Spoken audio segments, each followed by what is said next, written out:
Siguiente, please.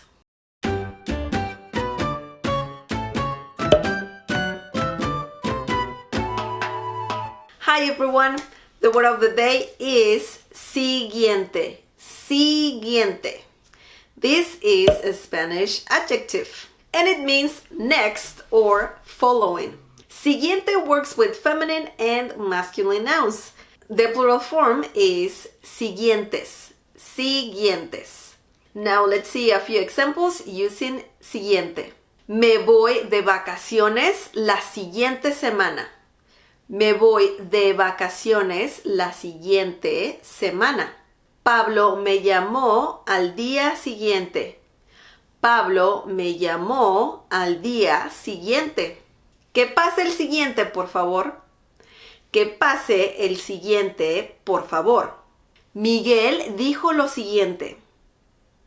Miguel dijo lo siguiente. ¿Quién es el siguiente? ¿Quién es el siguiente? ¿El siguiente? La tienda está a la siguiente cuadra. La tienda está a la siguiente cuadra. Ya quiero ver el siguiente episodio de Game of Thrones. Ya quiero ver el siguiente episodio de Game of Thrones. Who doesn't, right? No sabes nada, Jon Snow. En los siguientes días voy a recibir una carta importante. En los siguientes días voy a recibir una carta muy importante.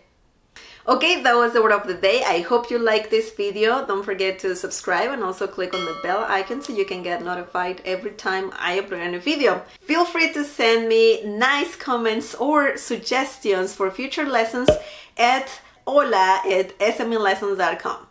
Also, leave me more examples down below using siguiente. Support this channel by sharing this video with your friends and by giving the thumbs up. Thank you so much for watching, for all your support, and I'll see you next time. Bye!